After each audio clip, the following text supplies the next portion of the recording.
Welcome to the Drew Yari Show.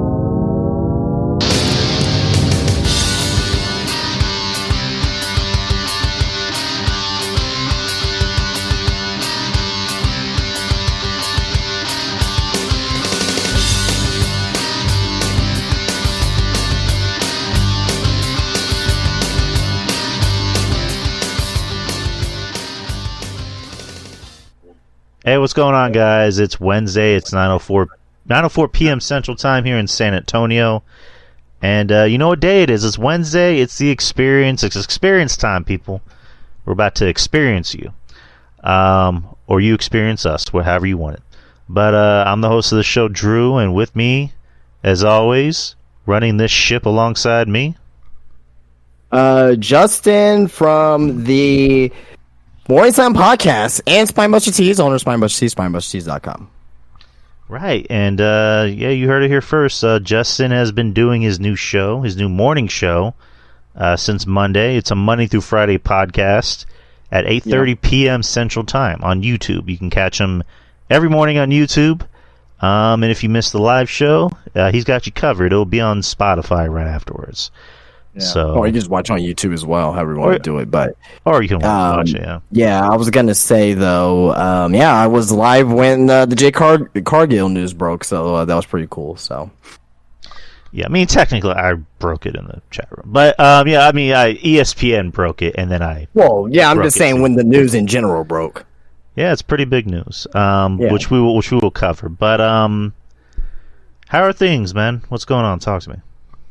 Man, just same old. Podcast is fun so far. Having very fun with it, and the shop is doing great. Had more customers than usual on a Wednesday drop by. So yeah, man, it's been good, man. Can't complain. How about you? Yeah, I've been pretty good. Just kind of the same shtick. I work. It's the new job is busy. It's a lot of work, but more money, more responsibilities, and then next month is another raise, so that's gonna be pretty cool. Yeah, nice, man. So looking forward to that, and I'm pretty content with life. Other than the fact that seems to be more bills than usual, but it's adulting. Adulting, sucks, but it is what it is. And yeah, just other than that, just family's doing good. I'm doing good. I'm always tired. Like I work, I come home, and I sleep and I eat, and I just same routine. But I can't complain about life. Life's pretty good. Nice. Yeah. But I guess we can kind of jump into Dynamite, since Dynamite was fresh. So like you guys know, I don't really watch Dynamite too much. I did watch the MJF and Adam Cole stuff, but Justin watched the whole show in its entirety. Tell us what happened. Well, I'm trying to get that up right now, but basically, let me see. I don't even have it up. I'm sorry, man, because I wasn't expecting to talk about up front. Hold on. Give me a second. Trying to get it up here. Okay, so that might start off with Ray Phoenix versus Jeff Jarrett for the International Championship. Basically, long story short, Ray Phoenix wins. But, good to see Jeff Jarrett on TV as always. Baby! So, you had that. Then you had the MJF Adam Cole segment on the boat. As Drew was mentioning earlier before the show started. We weren't recording before that, I don't think, but basically, MJ was about to whack Adam Cole with the diamond ring. Then Adam Cole's like, "Oh, you didn't bring me out here to hit me with the diamond ring and dump me in the river or dump me in the water." Paul White was out there as well. They drink beer together. It was a funny segment. Also, as well, there was Don Callis family interview. Takesha and Don Callis hates Kenny Omega so much that they went all the way to Japan just to beat the hell out of Kota Ibushi, which was hilarious. But actually, Takesha was also in Japan at DDT, and it's going to be Takesha versus Chris Jericho at DDT, I think on November 15th. I actually covered that on the show yesterday, where I talked about that. So that's pretty cool, but they beat the holy hell out of out of Kota Ibushi. They were out there with Sammy Guevara as well. Sammy Guevara came out there talking about, why turn on Chris Jericho? So, this weekend at Wrestle Dream, it's going to be a 6-man tag of Takeshita, Sammy Guevara, Will Ospreay versus Kota Ibushi, Kenny Omega, and Chris Jericho. So, and actually built up for that match during Rampage, which no one saw.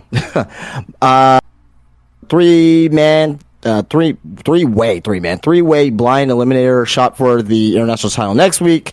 Nick Jackson, Brian Cage, Claudio Castagnoli. Fairly good match. Brian Cage and Claudio are fucking beasts.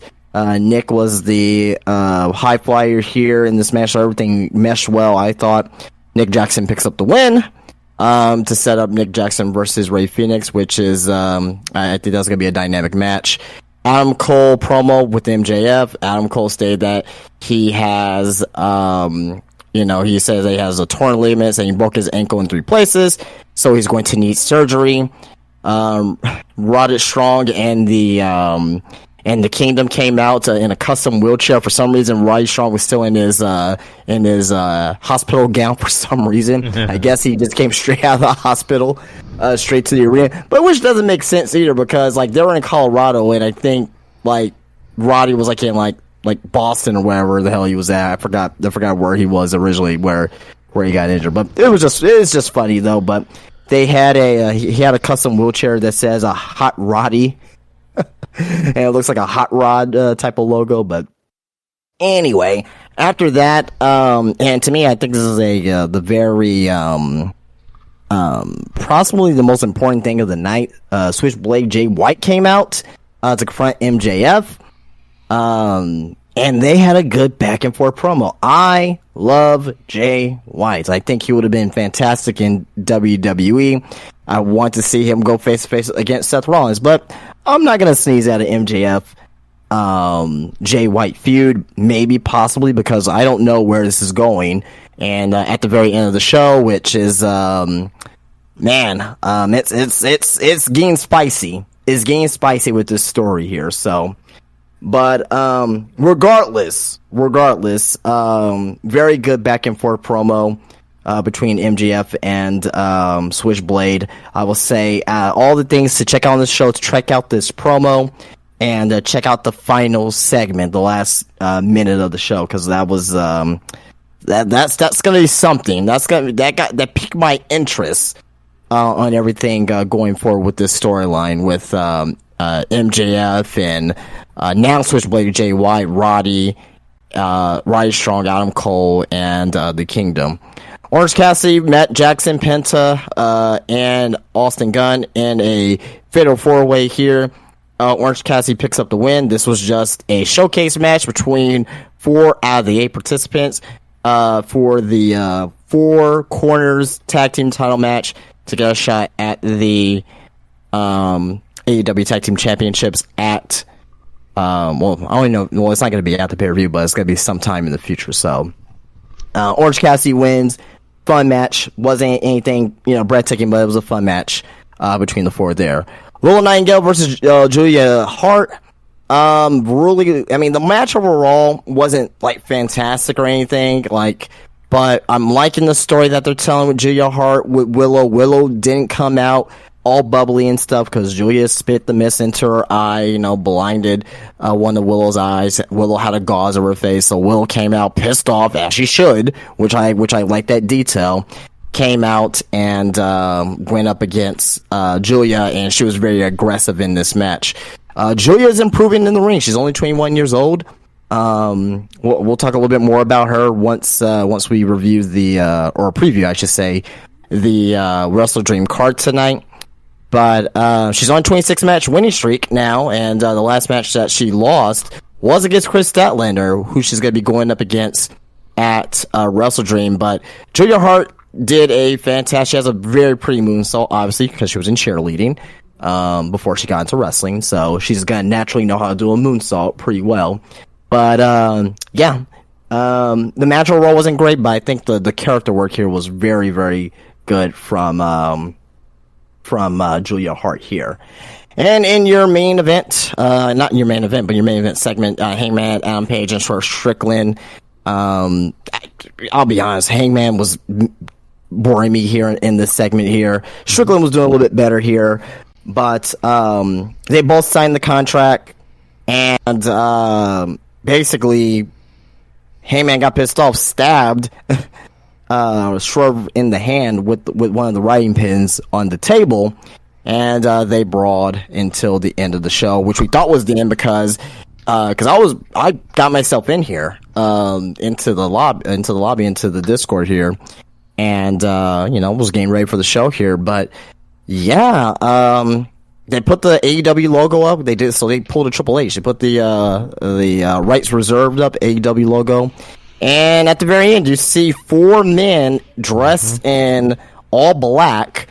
Like with a black, like they kind of look like like the Blue Man Group, but they were just dressed in all black, attacking Jay White in the back, and one of those guys was wearing a devil's mask, one of those MJF devil's masks. So I'm thinking that those 4 men is Adam Cole, Roderick Strong, and the Kingdom. That's just my initial take. It could be, maybe, possibly, maybe out left field, left faction, Ignorable. And so, like, Rouge and number 10 and Andrade and I forget I don't know if it's not Drilistico. Is it Drilistico? I don't know. But it could be them, but I'm really thinking that they're kayfabing this Adam Cole injury. Not to say he wasn't injured. He definitely was injured when he jumped off that fucking ramp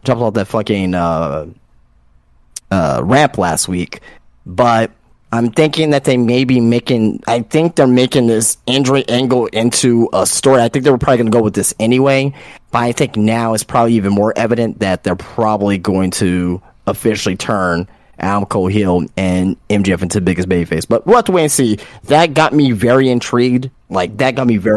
So we'll see on what happens here with all this in the up and coming weeks. But overall, Dynamite, it did what it needed to do. I thought it played it safe, you know what I mean, with some of the matches and whatnot, but really interested in this whole Jay White situation with MJF and these 4 men and, Jay White getting attacked.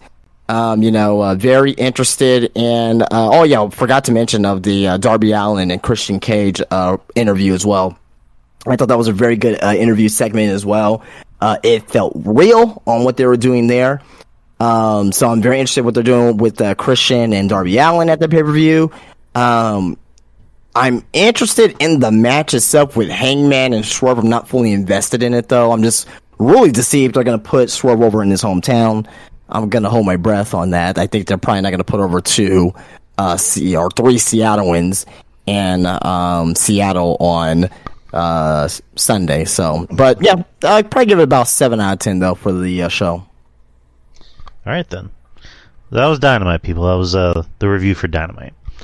So let's start off with last Friday. We had Friday Night SmackDown, or how do you usually say SmackDown? SmackDown. I love it. September 22nd. Where was SmackDown on Friday? Do you I have no idea.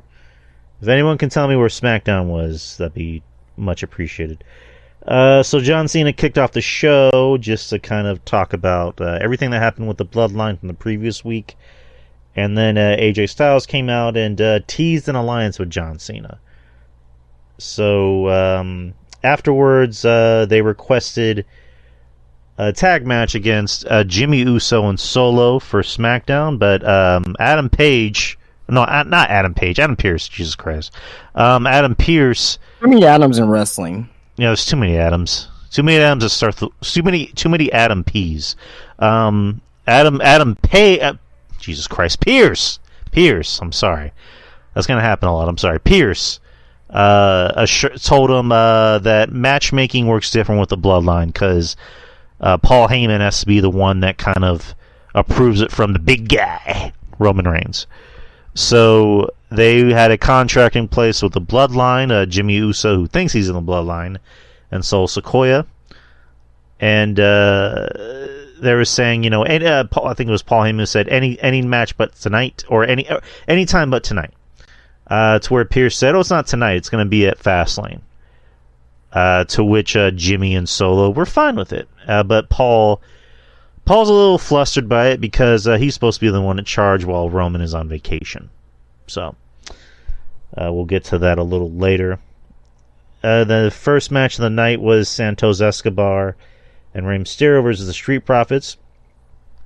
Pretty entertaining match. Good back and forth between the two. It's weird. It's still weird seeing Bobby Lashley as a manager. I don't know, but I get why. But there was a spot. You think he's a manager? I think at the moment he's playing manager because eventually he's going to wrestle. But it's weird seeing him on the side. That's just me. That's just kind of how I feel. But there was a spot in the match where the referee wasn't looking, and Bobby grabbed Mysterio and slammed him on the side of the ring, and then was yelling at Angelo to pin him, take advantage of it. And then right when he's about to pin him, Ray ends up rolling him up, 1, 2, 3. Well, which caused problems backstage. Bobby Lashley telling the Street Profits, "I can go find guys who will do that. They'll do exactly what I say. They'll do what needs to be done." So, what did you think about this match? What did you think about the whole segment, the bit that happened?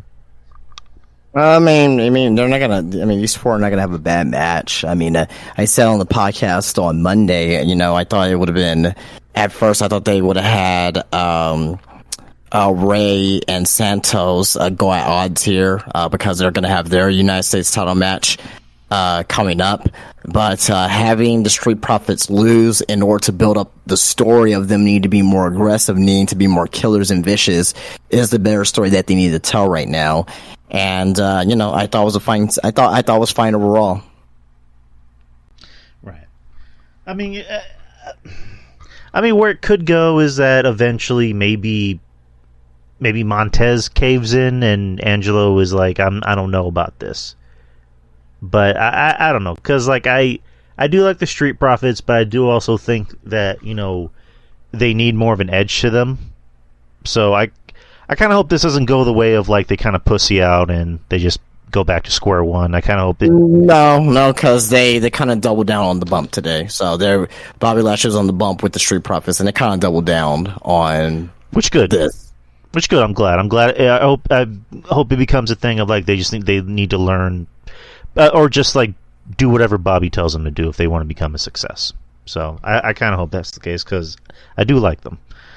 Austin Theory came out and I guess kind of crashed SmackDown, because of what happened last week, and got in Michael Cole's face about basically shit talking him.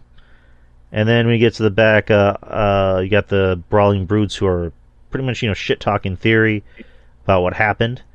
Grayson Waller comes up and defends his boys. So we have a match later on, a tag match between Waller, I almost called him AJ. Waller, Austin, and the Brawling Brutes.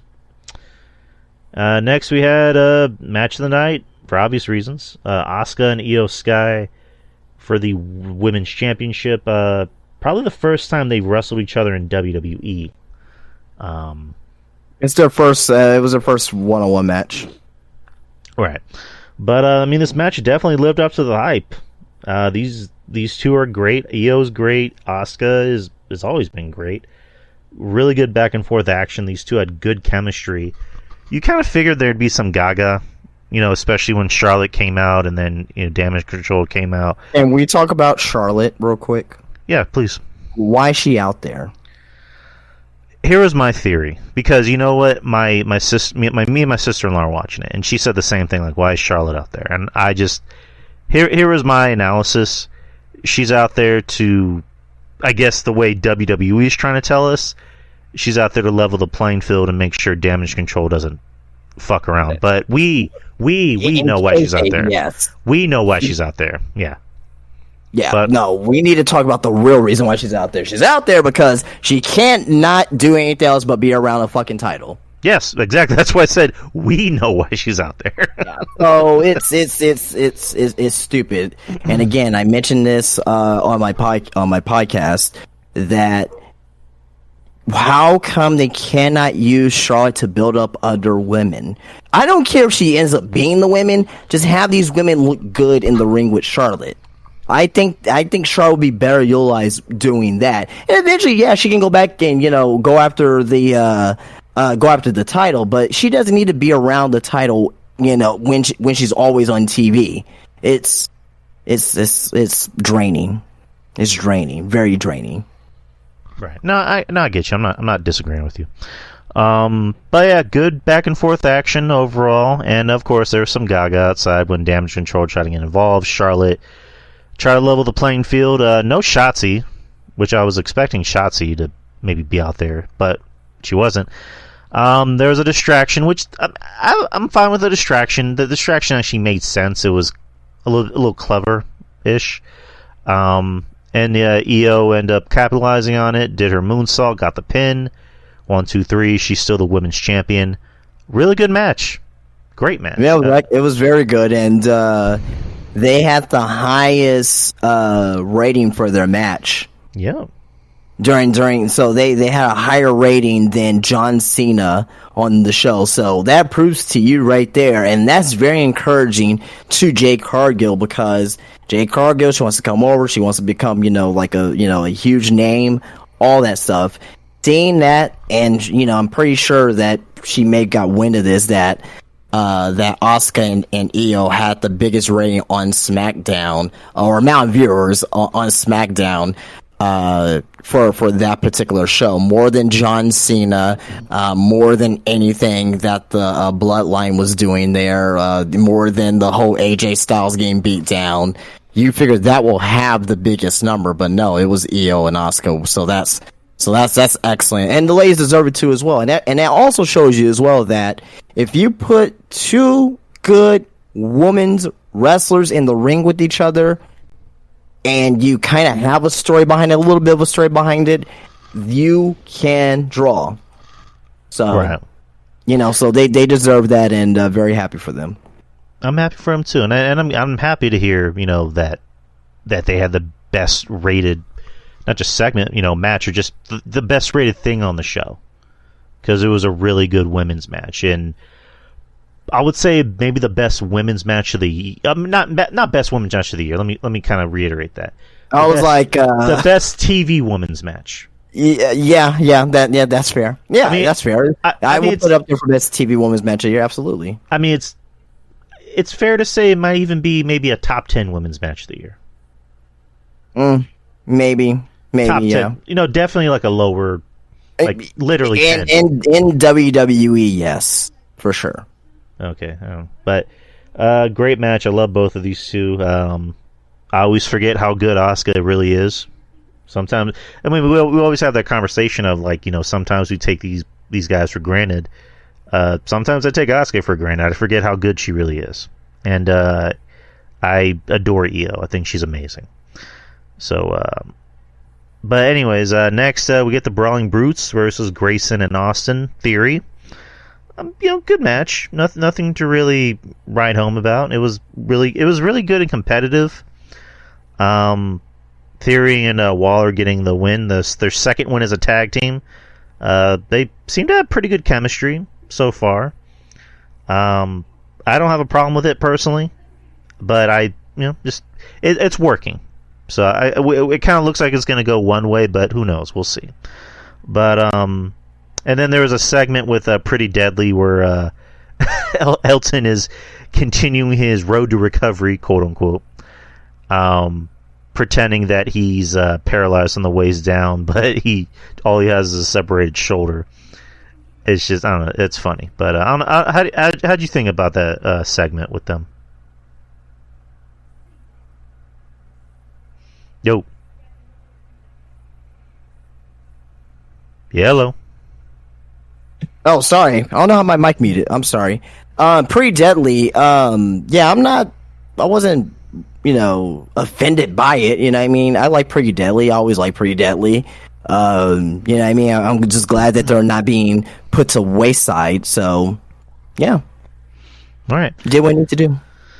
All right, so we're now. That was the main event match. We're on the ending segment of the night. So the contract signing with the Bloodline, Jimmy and Solo, and John Cena, AJ. John Cena came out to start the thing. He's waiting for AJ, but AJ is nowhere to be found. We cut to the back where Jimmy is beating up AJ, and he throws him over, one of these TV boxes, and you see Solo Sikoa on top of this. I don't know what you call it, like ramp or whatever, a la mid 2000s WWE, ECW, whatever you want to call it, and then he jumps on AJ, and AJ looks like he's out for commission. Cena goes out to help him. They're putting him in an ambulance. Carl Anderson comes out with Michin, and Carl is yelling, I told him not to get involved with this bloodline stuff. So they go off to a local medical facility, as they say. And Jimmy and Solo come out to really good heel heat. Mainly Jimmy, because people hate Jimmy. And Cena comes out to try to fight both of them off, but to no avail. He gets his ass beat. The contract is signed.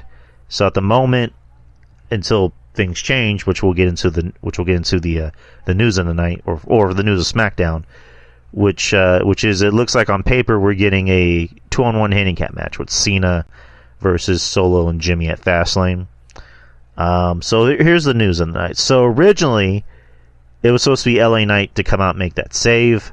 I was assuming it was going to be LA Knight coming out to make that save, but the news is LA Knight got COVID. Yeah. He got COVID. I believe he came in to do a test, or I don't know if it's mandatory that they test everybody. He came into SmackDown, and I guess he said he was sick or something like that. They did a COVID test, and they showed that he was tested positive for COVID, and they sent him home. All right. So, I mean, I know they don't do the 14-day thing anymore, so is it like 10 days or is it less than that? I have no idea. It changes I'll put it to you this way. Like, COVID protocols and all that stuff hasn't really been, what's the word I'm looking for, being adhered to since late 2021. So I have no idea on how long it's going to be, but as of right now, he's expected to be, the plans are still to have him at the pay-per-view. So, right. If anyone knows the current protocols for COVID, let me know, or just put it in the chat. But that was SmackDown. SmackDown was pretty good. Pretty good show. It's been pretty good lately.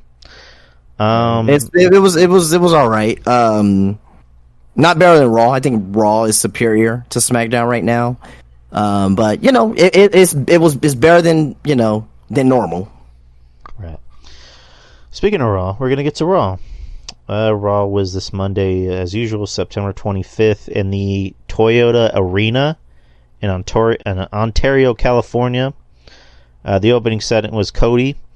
One thing I noticed about Cody, I don't know if maybe this is you that told me or somebody did, but he'll drop little cryptic hints about what he's going to talk about, and then once that happens, he immediately gets interrupted.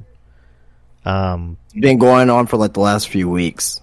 Ever since Jay got drafted, or not? I don't know if he got drafted or he just signed with Raw, but he's been very cryptic about where he's going to go, because I know Adam Pearce had said we had to give up something big to get Jay here, and the higher ups are not too happy about it. Or the network isn't too happy about it. I forgot how you worded it, but I mean, it's pretty obvious that Cody's going to SmackDown. He hasn't announced it yet. So again, he gets interrupted. I mean, he actually did. It was actually an interesting thing he said, where he says we're not in the third inning anymore, or was it we're not in the third inning anymore, or we are in the third inning? No, he says we are not in the third inning anymore. Okay, which cryptic. The Judgment Day come out, and they surround him, and it looks like they're about to do a beatdown, but then Jay Uso and Kevin Owens and Sami Zayn come out to level the playing field. So, we got that. And, of course, Dom getting booed mercilessly by the fans is always awesome. And let's see. There was a bit where they were going to walk away, but then JD McDonough comes out with 2 steel chairs to give it to Finn to basically level the playing field. Damien is saying, "No, like let's play it cool. Let's be cool about this." But then all 3 of them go to the ring, and Damien's just like, "Fuck it, I guess I gotta go too." So they go out, and then he gets his ass beat by all 4 men. And there's a funny bit in the back where Damien just comes to the back, and he's fucking pissed at JD and getting his face saying, "You know, you're not in the bloodline. You're never gonna be in the bloodline. You know, get the hell out." So it's just like JD looked legit scared. Like, I'd be scared too if Damian Priest got in my face. But happy birthday, Damian Priest. He just had a birthday, so he's like 41, I believe. And then the first match of the night, you had Otis versus Bronson Reed in a pretty much a big boy match. Big meaty men slapping meat. That was match of the year. Definitely match of the year. Best match I've ever seen in my life. Brian Alvarez, he loves matches like this, so he was praising the hell out of it on Twitter. So you know, Brian Alvarez loves it. Then it was a good match. It definitely was a good match. Just 2 big boys just going out there beating the fuck out of each other. What else can you ask for? Of course, Reed getting the win with his tsunami, and the fans really love when he does it, because it's just like, how is this guy able to get up and do that? Yeah, and it's very protected too as well. So that's another thing about it. Exactly. And it's good to see Bronson getting reactions. Like, he's showing more personality, and he's going out there and having good matches, and the fans are reacting to it. So good. I mean, it's the guy that beat Okada, for God's sakes. He better get reaction. But next is you had Tommaso Ciampa versus Ludwig Kaiser. Tommaso basically working to eventually get to Gunther, which I believe they're having a contract signing next week. I think so, yeah. Decent match. Tommaso getting the win after, Vinci kind of not purposely distracts the referee, but he's hurt, and the referee's trying to check on him, and then Ludwig's trying to go for the win, but he's getting pissed at Vinci, and then he is like, "What are you doing?" and rolls him out of the ring. Ciampa goes for his knee strike, which is pretty gnarly. Gets the win, and Gunther's pissed at both of them. Everyone's pissed at each other in Imperium, so I don't know what that's going to lead to. But so eventually, we're going to get Ciampa and Gunther. I kind of hope it's at a pay-per-view, because Fastlane so far doesn't really have matches. It only has really 2 matches announced. I believe it will be at Fastlane. I hope so.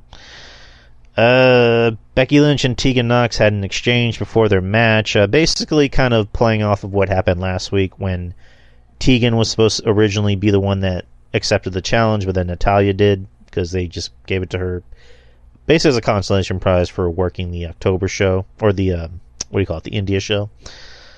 But Tegan Nox seeing some TV time, which I like Tegan. I don't mind Tegan. I'm not gonna pretend I'm her biggest fan, but I don't mind her. She's fine. So Natalya gets involved because Natalya wants another rematch. I don't know why. And then Tegan, talks shit to Natalya, so that sets up a match between Tegan and Natalya later on the show, which is actually next. I'm sorry, by the way. Natalya wins, she gets the next NXT title shot against Becky next week, and Natalya wins. It was a relatively short match, which I was surprised by, but she got the win. I don't know. Do you have anything to add about that match? I mean, I will say this. This is why you got to give new women and new women and new men a chance, because I thought she did an admirable job in this match. I think Tegan Nox has the makings of being not like a main event star, but someone you can rely on that can be on TV every week. I mean, she has the look, she has the attire, she's very, easy on the eyes. The only thing that's not good about her is her promo ability, and that's probably what's holding her back. But outside of that, I mean, they're giving her a shot. I'm glad that she won. Let's see where this goes. If it doesn't work out, you can at least say, okay, we gave her a chance. And I will be okay with that. I'll be like, okay, they gave her a chance, it didn't work out. Okay, I understand why she's not being utilized on TV. So give her a chance and see where this goes. So I'm glad that they're utilizing her finally.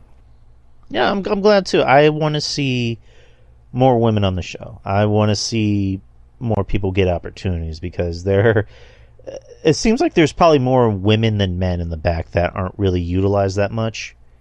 And it's good to see someone like Tegan get some opportunities because, once upon a time, she was kind of treated like I don't want to say big deal, but she was kind of treated more prominently in NXT. So we'll see what she does. I'm hoping she's someone that could be someone of use. I'll just put it that way. Who else would you think deserves an opportunity to be on TV as well for the women's division? Why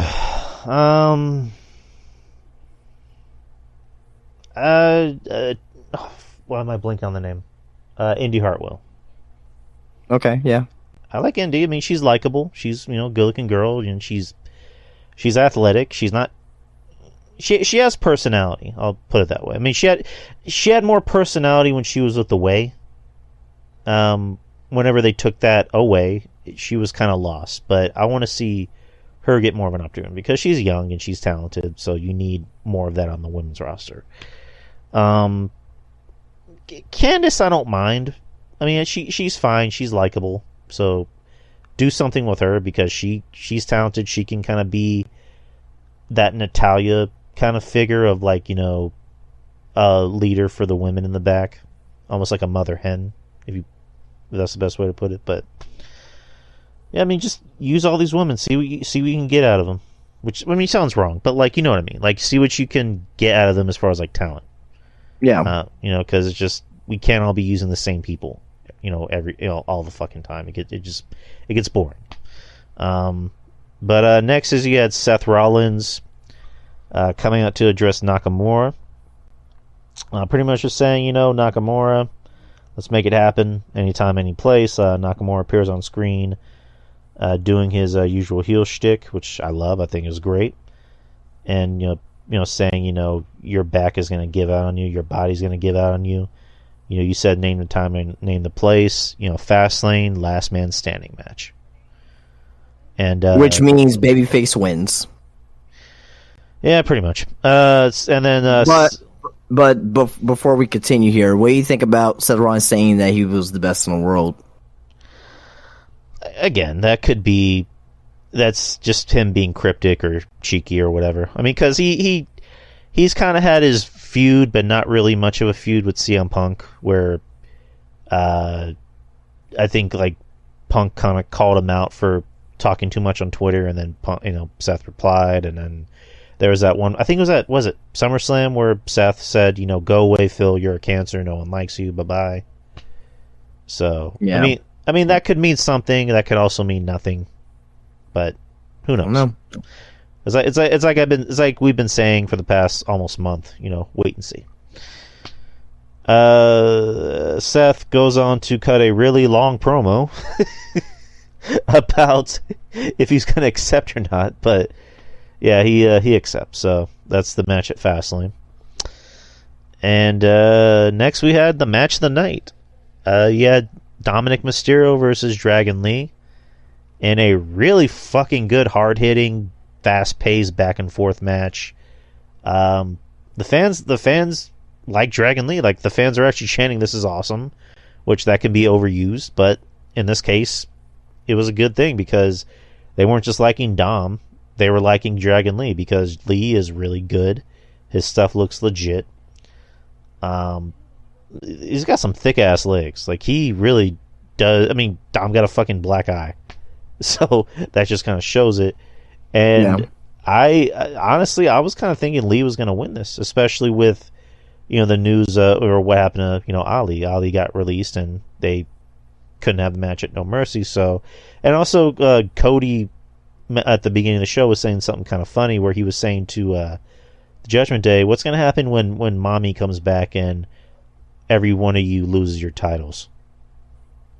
I was just like, oh, so is Dom gonna lose? Is Judgment Day gonna lose? But speaking of, just going back to the beginning promo, what do you think about Dominic's heat per se?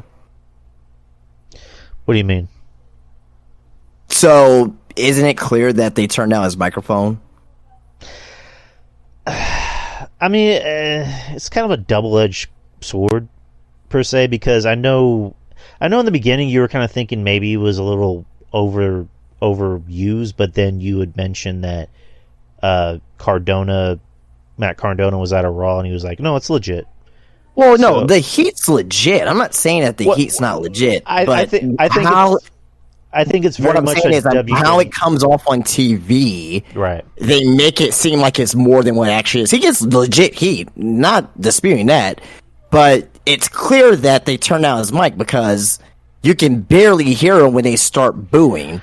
Are you telling me that Dom gets the most heat out of anybody in WWE history? Like, I don't see that. I've never seen anybody like get booed that loudly, legitimately. Like, I've never seen that before. They turned down his microphone. I mean, I think it's just WWE just doing WWE shit. I think for them, it's just like, he's going to get booed anywhere he goes, so what's the point of talking? Let's just lower his microphone. You know what I mean? And as far as it's manufactured. That's what I'm saying. Yeah, I mean, that's fair. That's fair to say. As far as like getting legitimate heel heat out of anyone in WWE history, I mean, I don't know. I don't know who else has. Maybe Muhammad Hassan. That's a perfect example right there. He was getting booed out the building, but you can still hear him on the microphone. That's all I'm saying. Like, he's getting the heel heat. Right, like nobody's ever. It's just manufactured. I don't think anybody's microphone has ever been turned down. I think that's kind of the point. So, but what were we talking about? Oh yeah, Dom and Dragon Lee, great match. Yeah. I thought it was going to go one way of Lee possibly winning it, just so they can kind of like really hype up, this weekend and also just the show in general. But Dom ended up winning by kind of inadvertently causing Lee to kind of fall on his balls, and Dom got the win. But the best match I've seen Dom have. Yeah, best one-on-one match Dom has ever had. So Dragon Lee's fantastic. I mean, I even commented that on Twitter saying that Dragon Lee, he's used to these big stage matches. Like, he was on Dynamite. I think it was earlier this year or late last year with that 6-man tag where he freaking did that dive into the crowd with Kenny Omega. Do you know what I'm talking about? When Kenny Omega was standing on the barricade, and like Dragon Lee just dives through the ropes like a freaking missile, and they land in the crowd. No, probably not. Okay. When was it? It was like last year. I think it was like last November, December, something like that. Oh, I don't remember that. Yeah. Well, anyway, and plus he wrestled in Tokyo Dome, like, he's used to, having big matches. Now, this is still to me his biggest match that he's ever had, his biggest match of his career at this point, because it's on from the biggest audience possible. So he really showed out. It was really good. Yeah, man. Hopefully the fans will that watch Dragon Lee, hopefully they'll check in the NXT to see a little bit more of him. If not, worst case scenario, these fans are familiar with him now. Like, oh yeah, that was the guy that went up against Dom, and he had that real good match on Raw. So that is the number one thing. So yeah, good to see Dragon Lee getting some more eyes and ears on him. Next is you had probably my least favorite thing of the night. I'm pretty sure it's your least favorite thing of the night is Nia Jax coming out to kind of address her actions, and oh boy, it was no bueno. She, again, it's good that she lost the weight. She's in shape, but her mic skills, I mean, I don't even want to say her mic skills were even that good before, but like her mic skills are no bueno. She's terrible. Yeah, she's terrible. She's awful, dreadful. And then Zoe Stark comes out to kind of address her and say, you want to attack me right to my face. And then Nia pie faces her, and they have a little bit of a brawl, and then they make a match between Nia Jax and Zoe Stark. Nia gets Zoe the win. Stark was terrible on the mic as well. Nia Jax saying, "Oh, I'm the greatest human ever in WWE." Like, what? Like, I'm the greatest person or greatest human? Like, who speaks like that? Like, retarded. My theory about that is, like, I think they would have wanted to say I'm the baddest bitch in WWE, but they obviously can't say that. Why not? They say bitch all the time on TV. Well, that's more... I guess that's more inadvertent, whereas, like, they can't say bitch as, like, a product placement. You know what I mean? Product placement? Like, they can't sell something that says bad as bitch. But on TV, they can just go off the cuff and say, you're a bitch. You know what I mean? Okay. Yeah, I got you. I mean, they're still a PG company. They still have to mute the crowd. I mean, they had to mute the crowd during Rock segment. They had to mute the crowd during NXT. I think they can say bitch. They can say bitch. No. I'm not saying they can't say bitch. I'm saying that they can't sell a product that says bitch. You know what I mean? Well, they wouldn't be selling a product. Selling a product is putting on a T-shirt saying I'm the baddest bitch. Yeah, that's what I meant. Yeah, no, yeah. What I'm saying is, she can say I'm the baddest bitch, or hey, you don't want to mess with this bitch, or something like that. Like they, I mean, I get that. Well, actually, I disagree with you because I have a shirt in my shop right now that says nobody's bitch on it, and it's a Jimmy Uso shirt. Well, how long did they sell those shirts for? I don't fucking know. I got one though. This was 2020.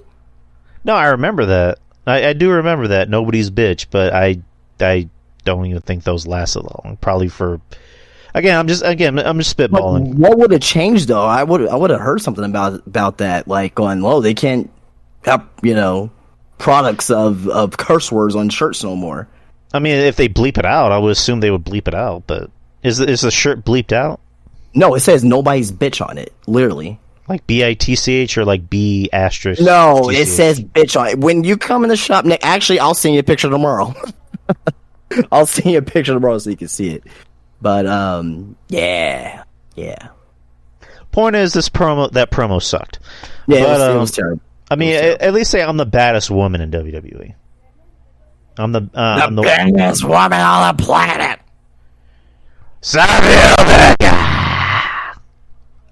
Speaking of, I sent that Dragon Lee when he just murdered himself in the crowd. Oh, sweet. Next is probably one of the entertaining segments. Drew McIntyre appeared on Miz TV. Miz kind of trying to be a shit stirrer with the whole situation with what happened with Jey Uso last week. And then out comes the New Day, Kofi and Xavier. A little bit more serious, less jovial. To where Xavier's like, you've always been our boy, Big D. You've always done the right thing, but last week you didn't help out our boy Jay. And Drew's saying, he screwed me, he screwed you guys, but you guys can't seem to, you guys are overlooking that. I'm not going to overlook that. And it's funny because, like, Miz the whole time is trying to, like, talk shit, and Drew's just like, shut up, Miz! I just thought that was funny. So, him and Kofi have a match, which I thought was a pretty good match. Pretty good match. One of the, not the best match of the night, obviously, but one of the better matches of the night. I'll say that. And really hard hitting. There was that Alabama slammer spot on the side of the ring that looked like it fucking hurt. Like, Jesus Christ! I'm surprised Kofi didn't get a tooth knocked out or something. During the match, he had Ivar come out and take out Xavier, which caused a distraction, which I kind of felt different about that. I don't know if Drew needed a distraction to win, but I get it because it goes with the storyline that they're doing. But Drew goes for the Claymore, 1, 2, 3, and then walks out. Ivar is beating the shit out of Kofi, and the whole time Drew's looking back like, should I help? Nah, I'll just walk away. So, further continuing down the path of Drew being a heel, which I'm fine with because Drew needs to be a heel. So you want to know what I think about all this here with Drew? Kyle put it in the chat, by the way, the Nobody's Bitch shirt. So it literally says, that's the shirt right there. It says Nobody's Bitch on it. Anyway, so Jey Uso coming over to Raw has spawned into 4 different stories. Mm-hmm. That's fantastic. You got the potential War Games. You got Jey Uso versus Jey Uso and Kevin Owens. You got the Cody Rhodes situation as well, or where he's, when he's going to SmackDown, or that story there. And you got the Drew McIntyre heel turn. All those are all four of those things is spawned from Jey Uso. That's great shit. Right, I mean, because for the longest time on Raw, it was just all we got was Judgment Day and Kevin Owens and Sami Zayn and Cody. Now you got... No, we're still getting that, and I'll talk about that in a second too. Right, we're still getting it, but now with Jay, things are more fleshed out. They're a lot more interesting and fresh. But what's up, Savage? Damn it! All right, are you fucking kidding me? All right, sorry, the microphone unplugged. Oh no, you're good. All right, so main event time is a surprise, the Judgment Day versus Kevin Owens and Sami Zayn for the world title. So before we begin on that, guess how many times there's been a combination of the Judgment Day, Cody, Sami, and Kevin Owens had this year? Tell me. Just take a guess. Just take a guess. Just guess a number. Well, I'm trying to, because... Okay, so this year. Maurice saying 20. After WrestleMania. After WrestleMania, okay. Is it... let me ask this. Is it less... Is it less than 15? No. Is it more than 15? Yes. Is it more than 20? No. Is it less than 21? What? If it's more than 20, less than 21? Yes, it's less than 21, yes. So it's 20. No.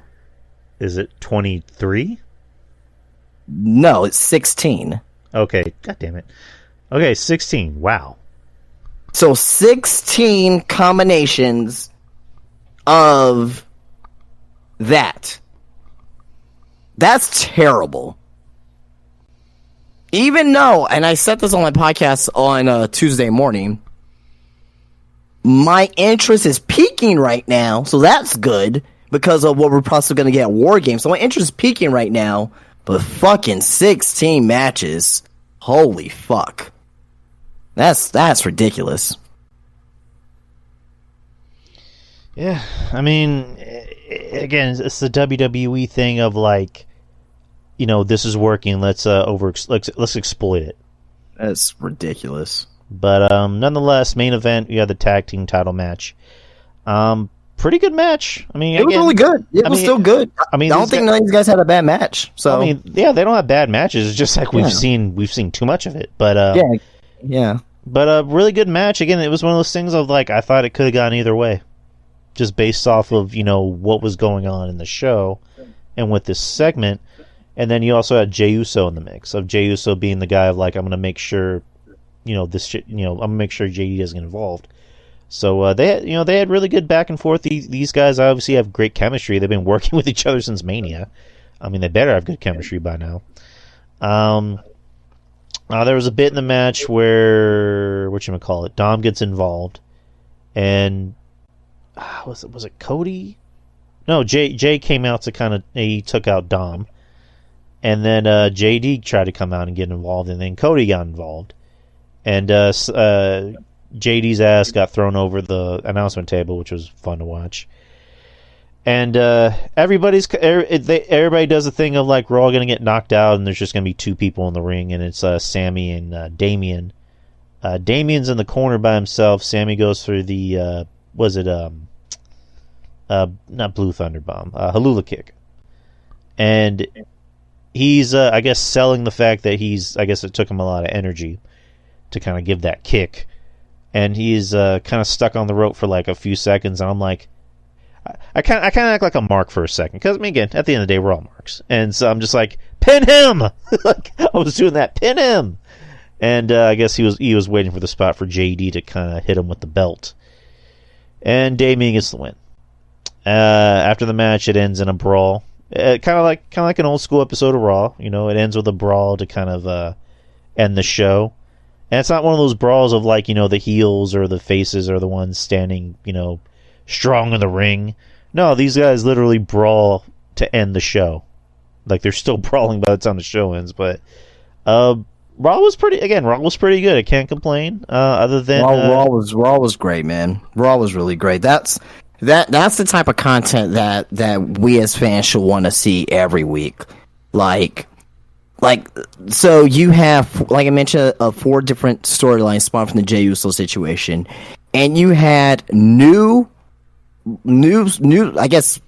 stars, either new stars or guys who continue to have that ball and take a chance with. You had Bronson Reed, you had Dragon Lee, you have Tommaso Ciampa, and you had Tegan Nox. Like, that's great stuff right there. So, very encouraging. Raw to me right now it is the best WWE TV show going right now. NXT is still my favorite, but Raw right now is the best TV show right now, and hopefully they continue this momentum. I mean, they were the worst. Like a few months ago, they were the worst. Especially that Raw after WrestleMania, man. That was terrible show. But as of right now, these last few weeks, and ever since Jey Uso came over, they've been doing some fantastic stuff. So, gotta admit it. All right. Now let's go to NXT. Before we get to NXT, we're going to talk about the news that came out before NXT. Jade Cargill, it was announced through ESPN that she had signed with WWE. They said a multi-year deal. They didn't specify what the deal was. But yeah, she is officially WWE. They shared it on not Twitter, but X. Triple H commented. Everybody else commented. I know Bayley commented. A lot of people did. Liv Morgan made a post about it. Becky Lynch. AEW guys, a lot of AEW guys was giving her, wishing her best. Ricky Starks and Will Hobbs and Athena and a lot of women on that side of the fence too as well, which I love, man, because I just wish as fans that we can't be like the wrestlers and stop with the tribalism and actually that's what Kenny Omega pretty much said earlier today as well. Like, he was pretty much saying that, hey, this may be news for you guys, but we support each other. It's kind of embarrassing how some fans just are, don't like to support, other companies and other wrestlers going from one company to another. So, I got in a little bit here. I gotta do a little bit of calling out some fake fans too as well. So, ooh, okay. So, she was doing an interview. And when asked about making the jump to WWE, she says, I want to create a legacy on the ringer. Oh, that was where it was on.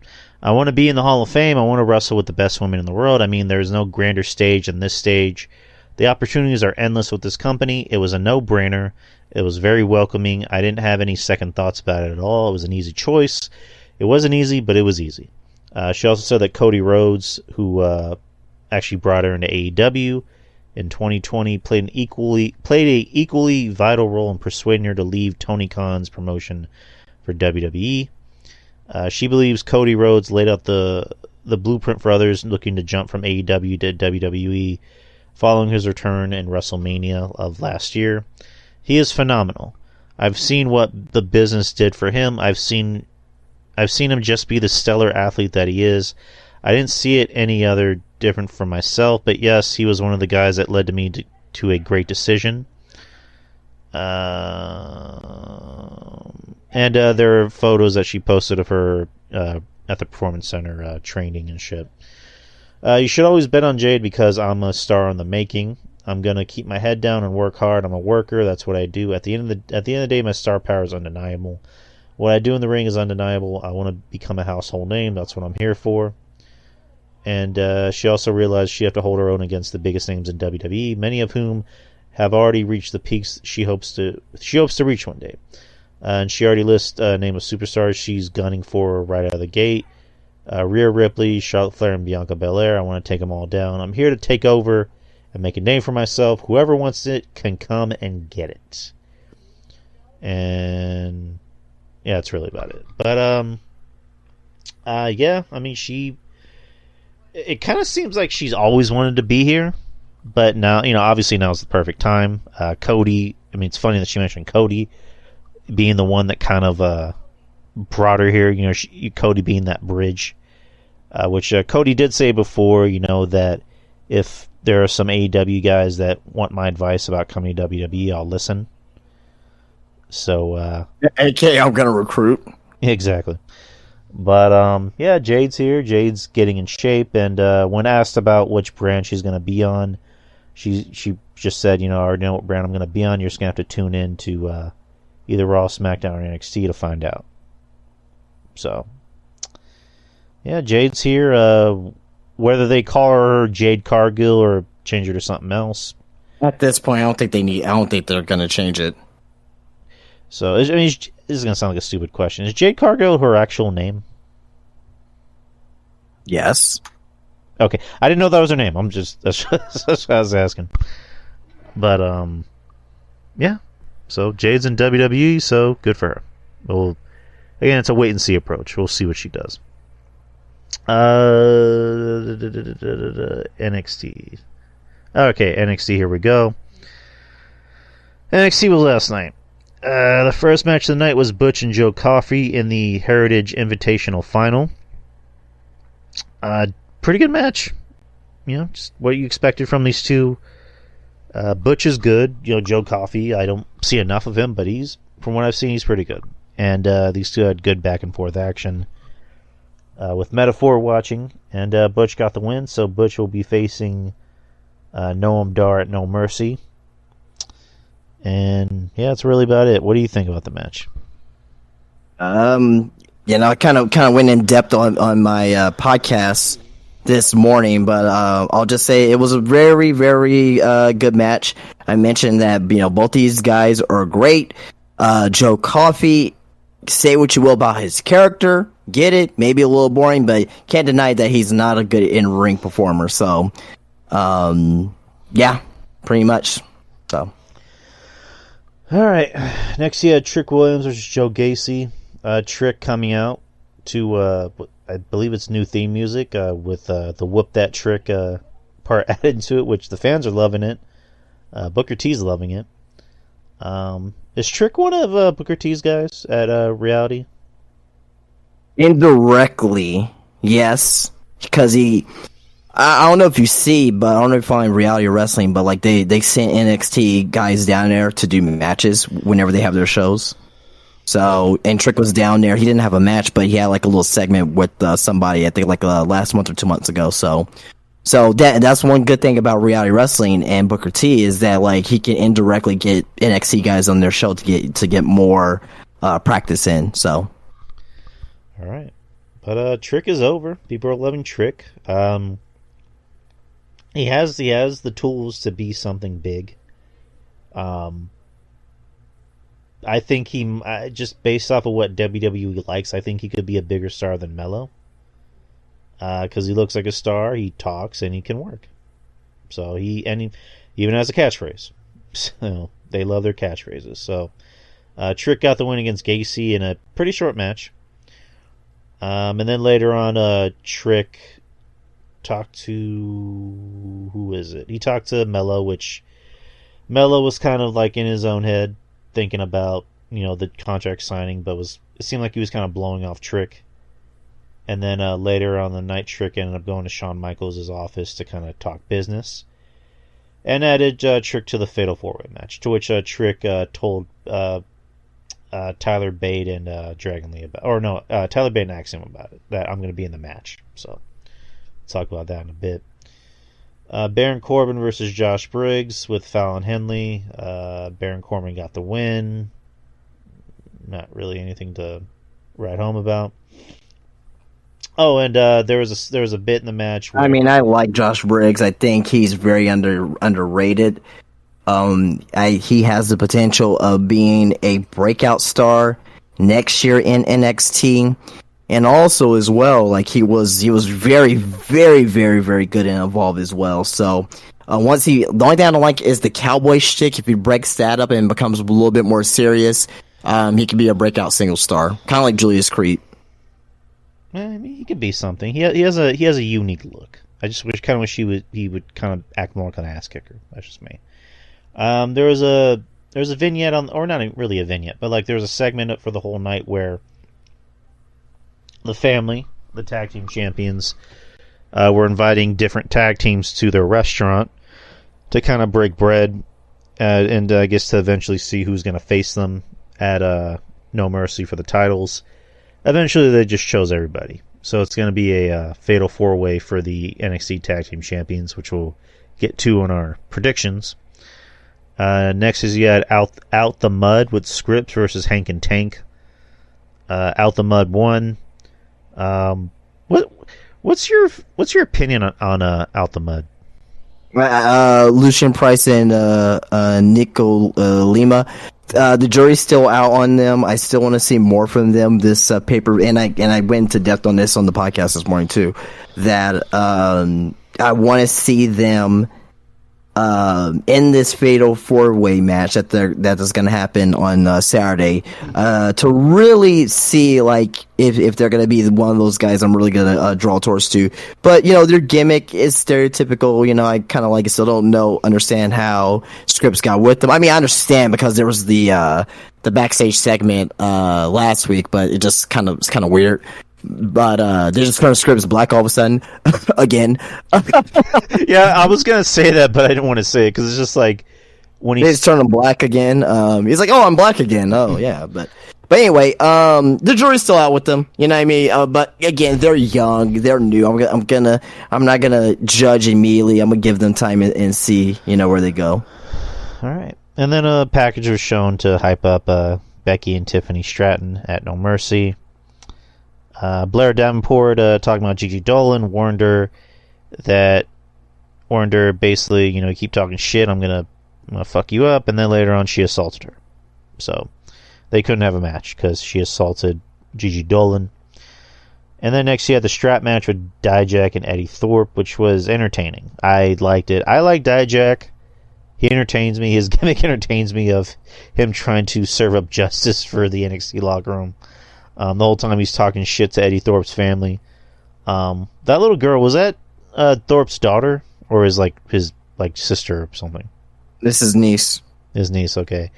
And she's selling it, like she's crying over the fact that I don't think she was selling it. I think she was that was legit for her. So no, I know, but it was legit for her. Like she was watching Thorpe get his ass beat.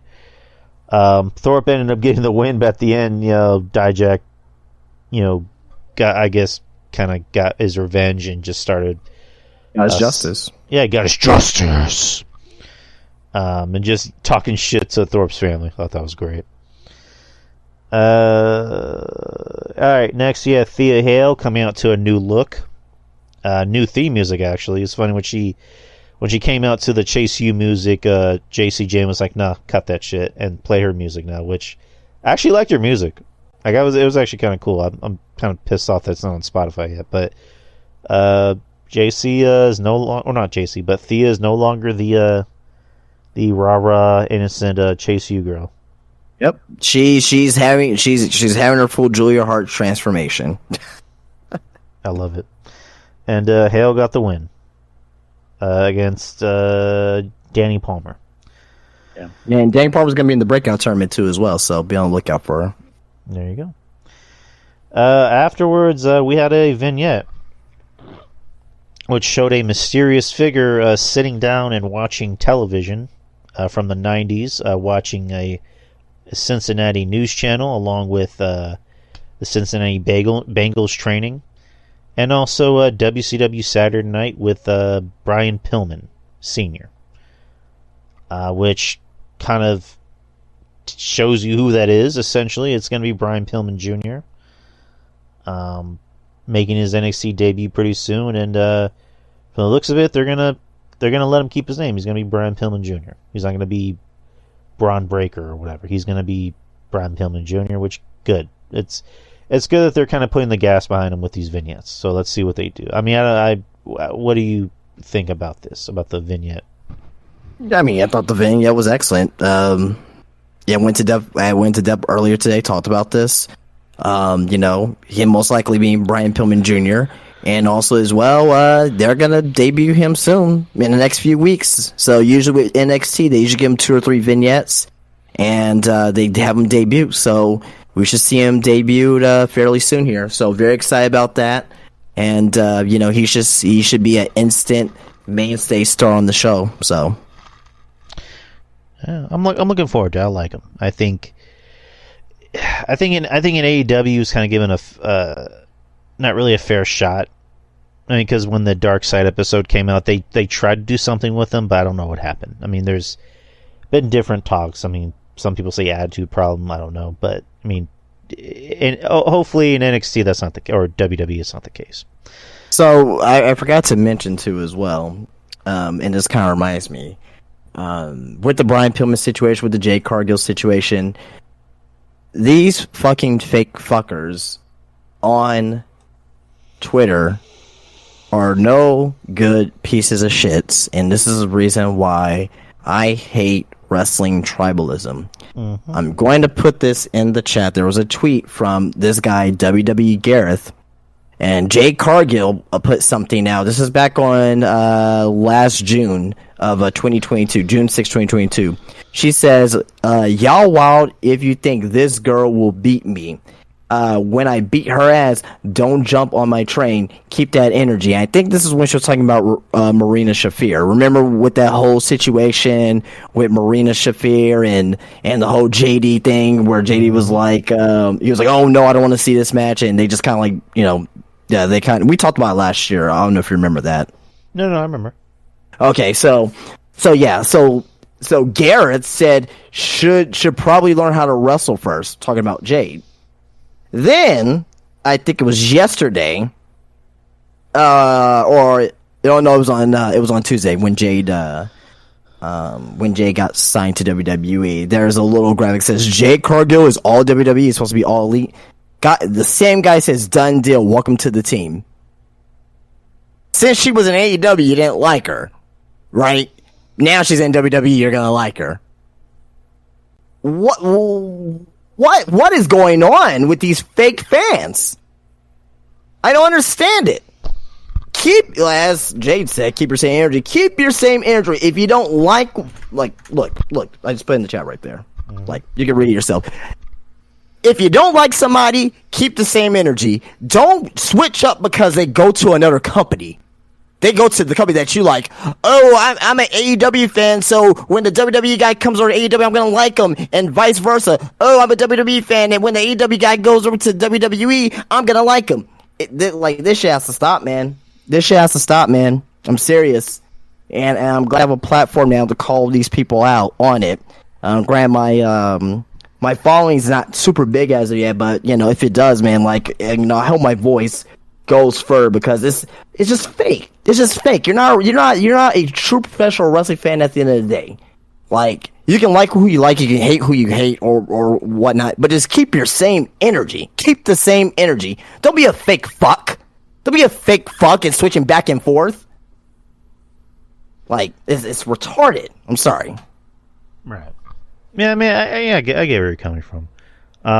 With me, it's just like, again, I was kind of honest. I was just like, yeah, I thought Jade was the shits. I mean, yeah, they pushed her like she was a star in AEW. But to me, my attitude, like I've been stating for the past few weeks, is wait and see. Let's see what happens. Yeah. I think, and again, with Jade, I admit I'm a fan of Jade. I like Jade. I just think that she needs to be better in ring. Right. And that's why I rush up to the main roster, because if you rush up to the main roster, her in-ring ability is going to get exposed. She's not going to have that great match that she could be capable of, like how we have Rhea Ripley versus Charlotte Flair. She's not up to that level. She has the look. She has the bigger appeal personality. She has the great attire. You know what I mean? She does need to get a little bit better on the microphone, but I think the biggest thing for her right now is to get better in the ring. Once she gets better in the ring, eventually she will get immaculate in promos as well. Bryan Danielson was never really good at promos. Now look, he's been wrestling as long as he has. Naturally, you're going to get better in promos. So I can see that for her. But right now, her main thing right now is to get better in the ring. So sorry to go off on that tangent there. It was just one of those things. And kind of like the same thing with Brian Pillman as well, because that's what brought this up in the first place as well. Like, same thing. I've seen some people on there like, oh, these varsity blondes, they're born as shit. Now Brian Pillman's going to be on NXT. Like, oh, I can't wait to see Brian Pillman. It's like, go fuck yourself. Right. No. You're 100% on the money. It's just, again, I'm not going to pretend I was the biggest Brian Pillman Jr. fan. Is Drew still there? Fuck, hold on. Jesus Christ. I think Drew died. God fucking bless. Can y'all hear me in the chat?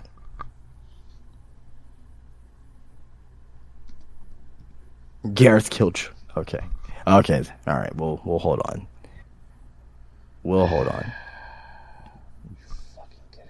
Well, if you guys want to start hearing me doing rants like this, I'm live every morning on YouTube, every weekday, 8:30 to 10 a.m. So definitely check me out. But yeah, man, it's it. Yo, I'm back. Oh, there you go, Drew. Okay. Yeah, what happened?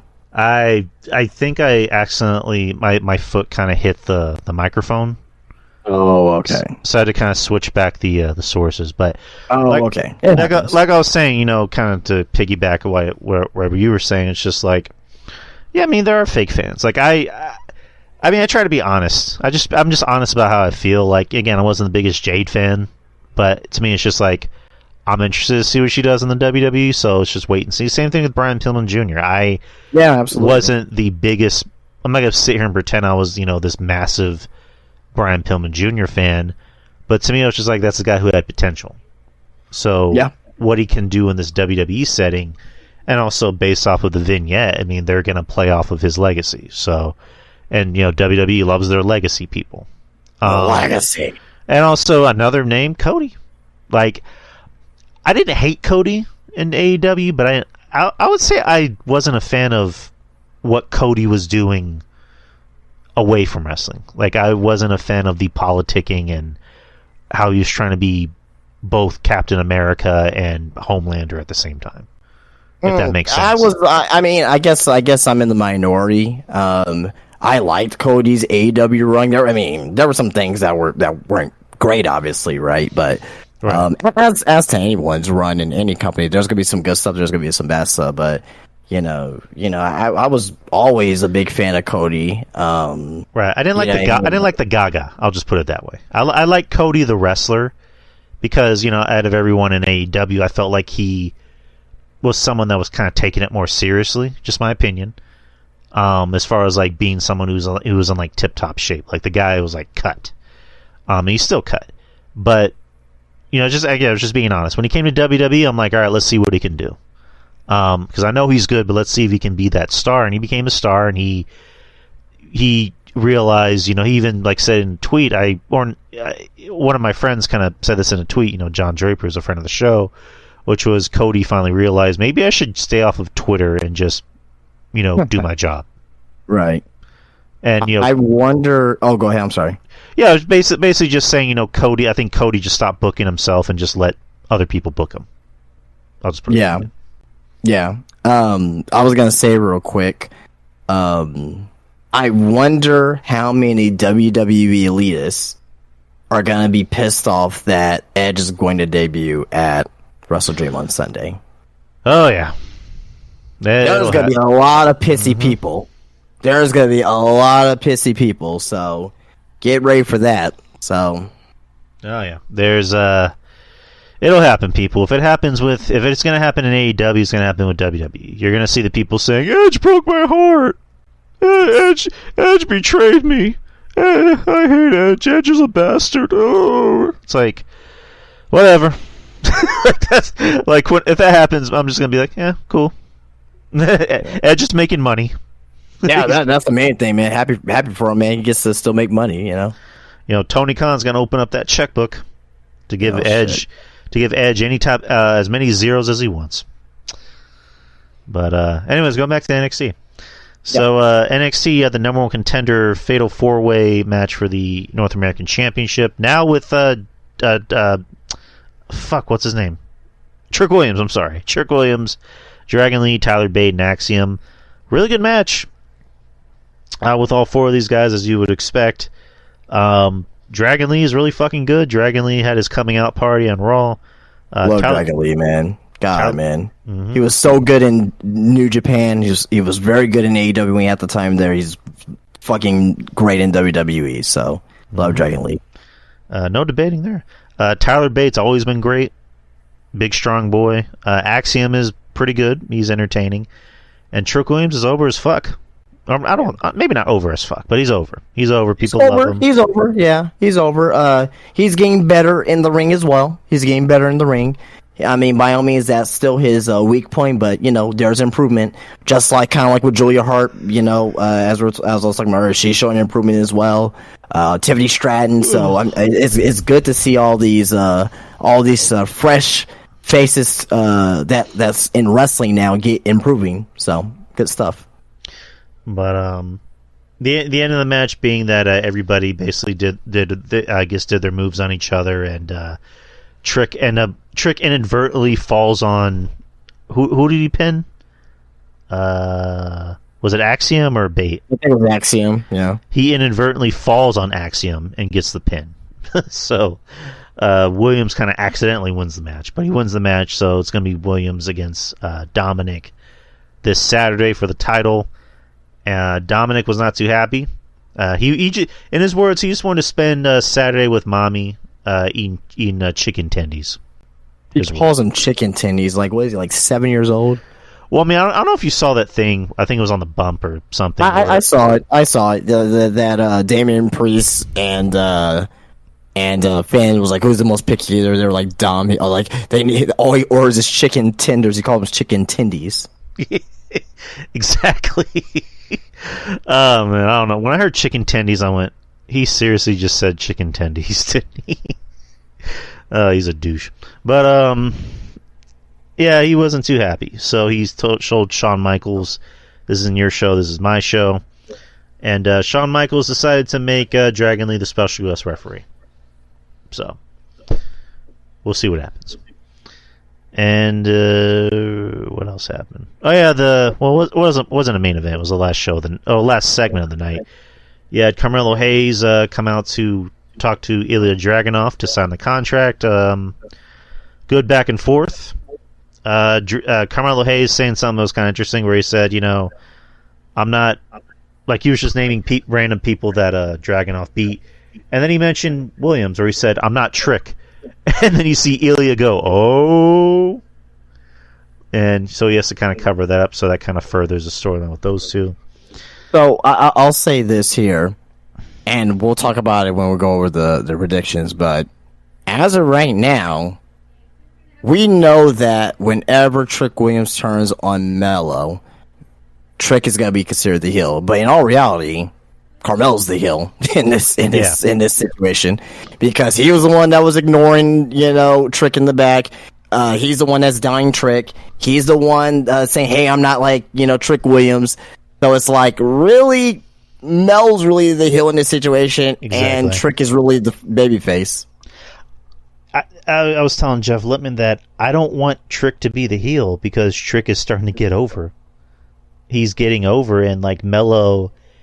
As much as I like Melo, Melo's kind of getting stale as a face, so I think Melo needs to be the heel. I don't think he's getting stale as a face, but okay. Right, I mean, it's so far it's just I don't know. But I don't know, I would rather Trick be the heel. Or no, the face, I'm sorry. And Melo be the heel, where Melo is so focused on being champion and he's obsessed with being Ilya that he forgets about his friend.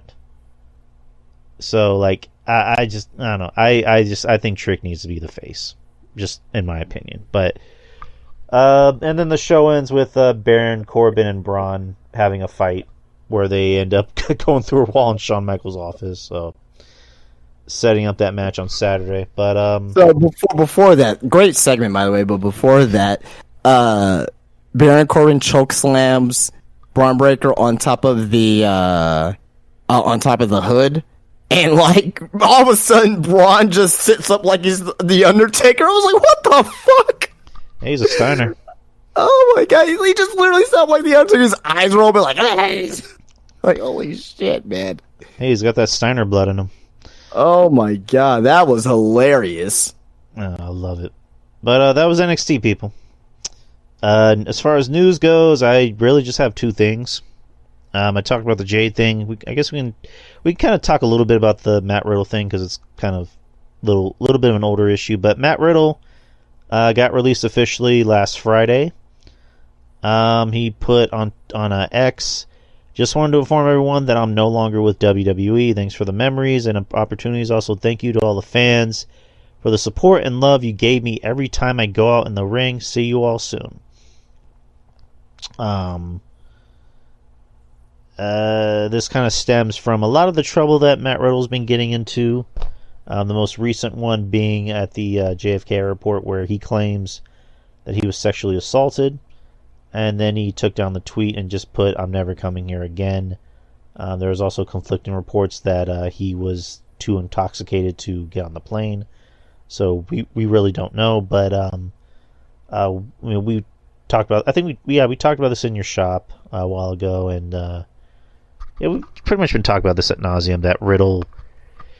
I think it was only a matter of time before the WWE just said, we can't with this guy. Like, get rid of him. Because I was listening to Rene Dupree's podcast, and he had Ken Kennedy on, Ken Anderson, and Kennedy talked about when he was fired initially that he thinks Vince kind of looked at it as like, we've been hearing too many negative things about this guy, get rid of him.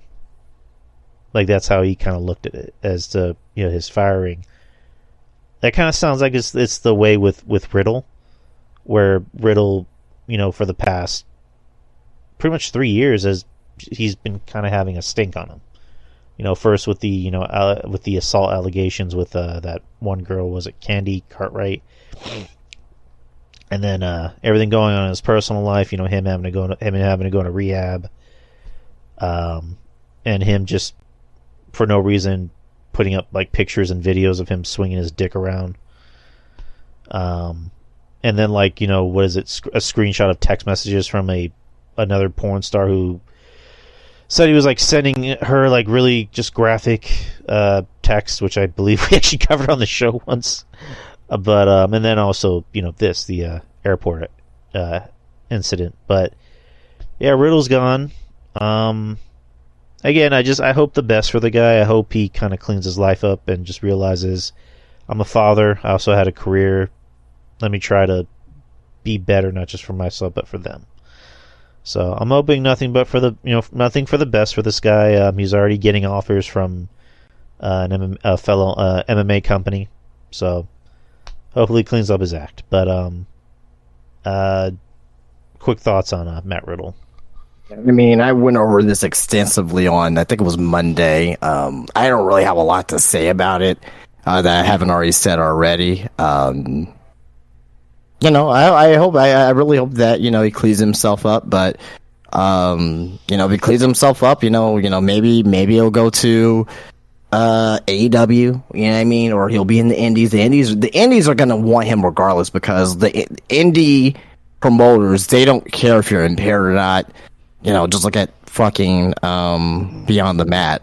Mm-hmm. You know what I mean? They brought fucking Jake Snake Roberts in when he was like impaired. So, I'm not saying that he's gonna be impaired purposely, but like Will now is gonna not having to worry about the biggest wrestling company being on his back about like, oh, you're drunk, you're high, and all this stuff. So now I can just do it for free will now. So, but yeah, I mean, like I talked about this ad nauseum already. All right. So let's move on. Last bit of news that I pulled up. If anyone's a fan or was a fan of the Stars program Heels, which starred Stephen Amell, it was a wrestling show. It's canceled, along with a few other shows. It has aired 16 episodes in its 2 seasons, with the second and final season ending earlier this month. According to the aforementioned report, Stars, which televised the show, has also canceled 2 other shows. The cancellation of Heels may have come as a surprise. It seemed to have garnered a good response from critics as well as the audience, at a 93% rating by critics and fans on Rotten Tomatoes and an 8 out of 10 rating on IMDb. The show starred Stephen Amell, who was Played the Green Arrow. And Arrow has also been involved with wrestling. Wrestled Stardust, Cody Rhodes at it was actually a tag match. It was Stardust and Wade Barrett versus Cody and Neville. Or not Cody and Neville. Jesus Christ, Stephen Amell and Neville at SummerSlam in 2015, and then wrestled at the first All In. And big wrestling fan, loves wrestling. Big friend, really close friend of Cody. So his show's canceled. So I mean that's a bummer. I mean, yeah, for sure. I mean, I'll be honest. I tried to get in the show. I maybe watched like 5 episodes of the first season, and I couldn't finish. I don't know. To me, it seemed like a show that was made by a TV network that didn't understand wrestling. And yeah, I mean, I know Stephen Amell was like a part of the show, and I think he was like a writer, if I'm not mistaken. Yeah. I mean, and CM Punk and AJ was on it too as well, so they did get actual wrestling talent on there too. So right, but I don't know, something about the show didn't click for me. I mean, I know other people liked it, but it didn't work for me. But did you ever watch it? Never seen one episode. All right, but that stars, unfortunately, it still sucks though. It still sucks that I mean, because more shows like that is better for the wrestling business overall. But like Wrestlers, the show Wrestlers on Netflix. Yeah, I seen that. That's great. That's fantastic stuff. So, which I need to get Netflix again so I can watch that. But that's all the news I have. I have news that I got for tomorrow. I can cover it here real quick too as well. Liv Morgan confirmed that she has an injury right now, which I think we kind of knew that already, but she confirmed it. On Muscle and Health, Liv Morgan says, "I'm actually out injured right now. Aside from healing up, my focus has been on my nutrition, so it's been really exciting honing in on that. I want to come back in the very best shape of my life." So she didn't say what she was injured with, but wish her a speedy recovery. Hopefully she'll come back soon. But it seems like she's trying to come back in the best shape of her life as well. Usually with injuries as well, some wrestlers, they take advantage of to re-scoping their body. So it's kind of interesting to see what kind of shape Liv Morgan will be whenever she does come back. So thoughts about Liv Morgan confirming injury?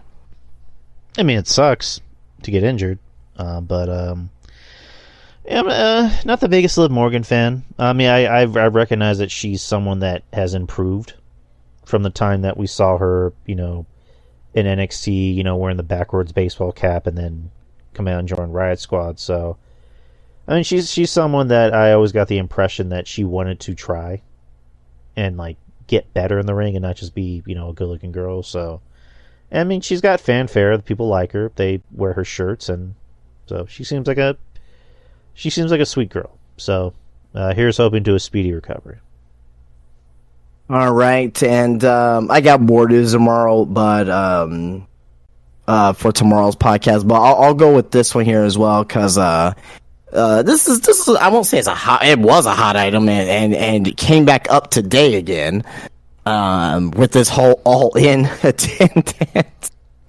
So this is coming from BodySlam.net. That local London council says that all-in attendance was 85,528. So this was the total attendance was apparently 85K.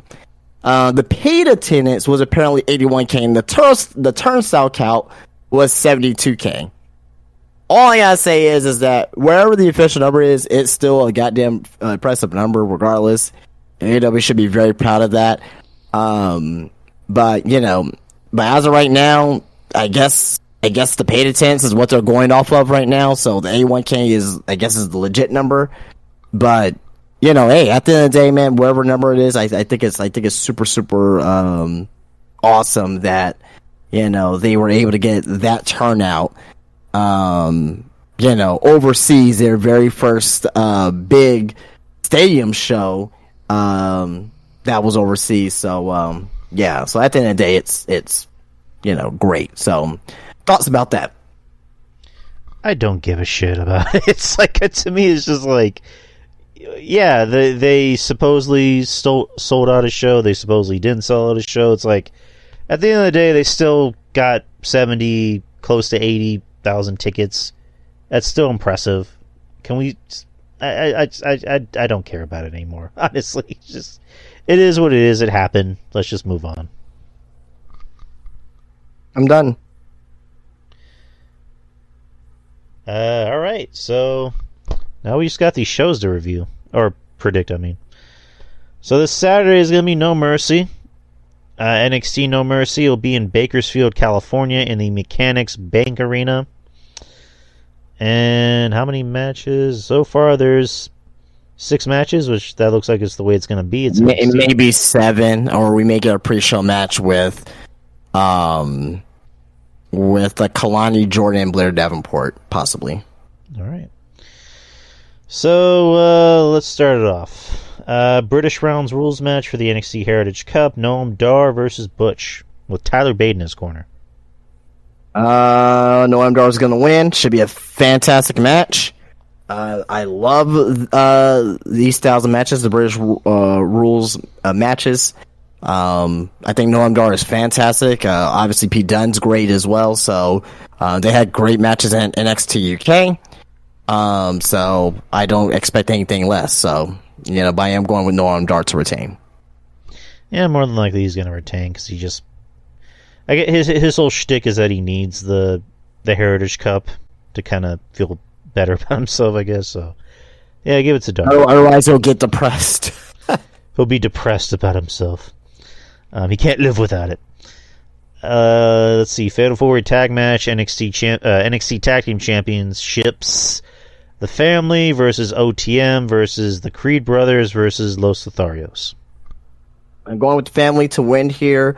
Creed Brothers, you know how I feel about them, so they should look good here. Finally, it's fine, good to see Los Lotharios back in a big role here.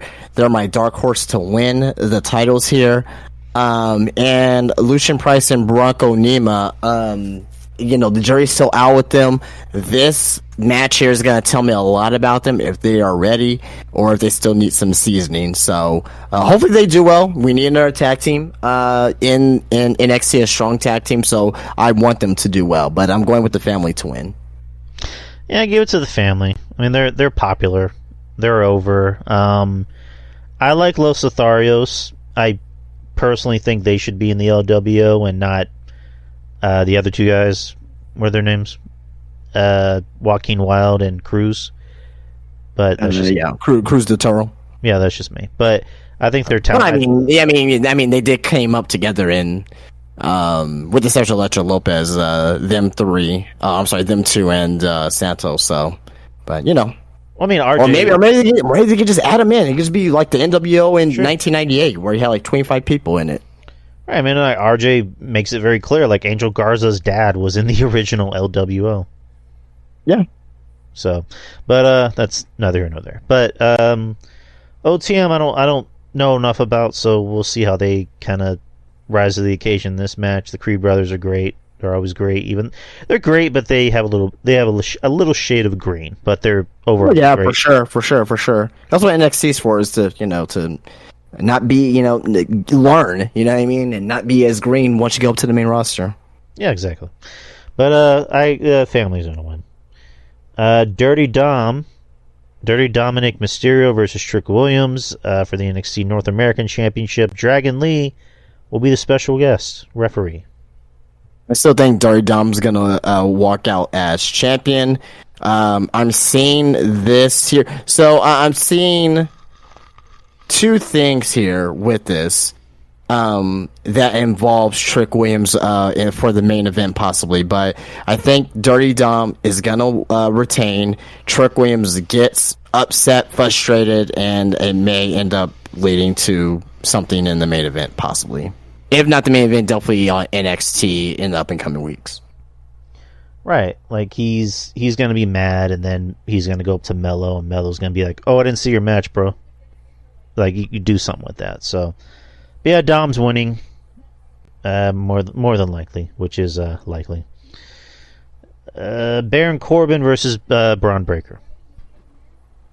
Braun Breaker's gonna win. Or I could see it like a double count out or double disqualification because it's a regular match. They don't want to have Braun lose, but also I don't know if they want to have Baron Corbin lose either at the same time. But Baron Corbin loses, it doesn't hurt him whatsoever. So Baron Corbin's still in the same position where he is right now. So, but yeah, man, it's gonna be a nice little brawl. Should be a good match between the two for sure. But my thing is that when are they going to bring up Braun Breaker to the main roster? I think they're going to keep Braun Breaker probably down in there on NXT for another couple months and maybe have him debut close to Rumble time possibly. So, yeah, I don't know. Yeah, because there's nothing else for Braun Breaker to do. They're just doing these makeshift feuds with them because they don't want to go after the NXT Championship no more.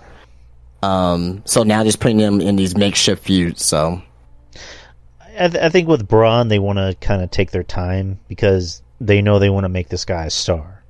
And I think that, I'm sorry, but I also think that this may possibly be Brian Pillman's first big feud, possibly. Because of the history of their dads being in WCW. So, that'd be something that I probably would like to see too.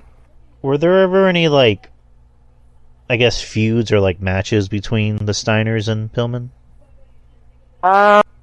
Yes and no, but nothing nothing that stood the test of time per se. You know what I mean? But there was definitely an interaction for sure because Brian Pillman, he was, flying Brian as a babyface. But, also as well, as a heel, he was in the Four Horsemen. And also as well, a lot of people always forget about this, the Hollywood Blondes, him and Austin, Brian Pillman and Austin. So, there's that too. All right. Yeah, that'd be an interesting feud. That'd be a nice way to... Braun would basically be doing the honors for Pillman, before he goes to the main roster. Let's see. Becky Lynch versus Tiffany Stratton in an Extreme Rules match for the NXT... Oh, yeah, I forgot. Braun Breaker's winning. Becky Lynch versus Tiffany Stratton in an Extreme Rules match for the NXT Women's Championship. Unfortunately, I'm going with Becky Lynch. Again... I understand why they put the title on Becky. I do. They want to they want to try to get NXT to get it on to get a bigger deal when the contract is up. I get it. I totally understand it. But it hurts the talent on the show because right now Becky will have a stranglehold on this NXT Women's Championship because on Raw, she ain't going after the Raw Women's Championship because it's not time yet, right? And also as well, they're trying to protect her from Nia Jax too at the same time. So what better else than to have her go down to NXT, win this title, have the title for a few months, and not elevate the talent on the way? Because is this elevating Tiffany Stratton? It's not. What will elevate Tiffany Stratton is for Tiffany to beat Becky clean on NXT. That would have elevated Tiffany Stratton, but we knew that wasn't going to happen. But despite all that, the match itself should be great. I think this match should be very fun. Mm-hmm. We're really going to see if Tiffany's really ready for the main roster because WWE loves to do these Extreme Rules matches, hardcore matches for the women. Right, when feuds get to a boiling point. And this is going to be very telling if Tiffany's ready for the main roster. If she passes with flying colors, she may be on the main roster in the next, month or so, possibly. Because I don't see what's going to be needed for her in NXT if she loses. So you don't think there's going to be any interference or is there fuckery with this match? Who would interfere? I mean, the whole kind of the storyline with Becky and NXT is a lot of the heels aren't happy that Becky's there, so maybe Blair Davenport gets involved. I